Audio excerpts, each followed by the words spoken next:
আসসালামু আলাইকুম। বিনিয়োগকারী ভাইরা কেমন আছেন? ইনশাল্লাহ সবাই ভালো আছেন। ইন্ডেক্সও বাড়তেছে দেখছেন, এই জন্য হবে সবাই মনে করতেছে অনেক ভালো আছেন। আমি তা মনে করি না, কেননা যে ইন্ডেক্স বাড়তেছে দেখতেছি ওই পরিমাণ কি দাম বাড়তেছে? না, এটা একটা তামাশা। এটা একটা তামাশা। যতক্ষণ পর্যন্ত অর্থ উপদেষ্টা পদত্যাগ না করবে ততক্ষণ পর্যন্ত আমি বলবো না যে বাজার ভালো একটা পর্যায়ে আছে। এরা সম্পূর্ণ স্বৈরাচার। এখন ওই আন্দোলনের জন্য, এই মুহূর্তে আন্দোলনের জন্য, ব্যাংক আন্দোলনের জন্য একটু ভালো করতেছে তারা।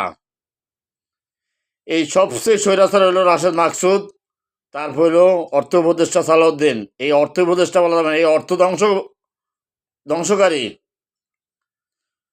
সালাউদ্দিন হলো অর্থ ধ্বংসকারী। ওর হাত থেকে সবকিছু হচ্ছে।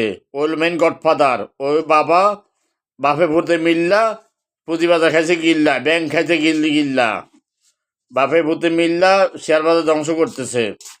এরাই হলে সব কাজের এক্সপার্ট। সেই জন্য আমরা বলবো যে না, এখনো আমাদের স্থিতিশীলতা আসেনি, এখনো আমাদের বাজার ওইরকম ভালো হয়নি। যে একটা শেয়ার 50 টাকা 60 টাকা ছিল, ওইটা আসে 2 টাকা 3 টাকা 4 টাকা 5 টাকায়। ওইটা কি গিয়েছে ওই জায়গায়? তখন না বলবো ভালো হয়েছে। তাহলে কিভাবে ভালো বলবো? আপনার বলেন, কিভাবে ভালো বলবো? তাহলে কিভাবে বলবো? বলতে পারি? বলেন না। বলতে পারো যখনই 60 টাকা মাল 60 টাকা গেছে তখনই ভালো হয়েছে বাজার।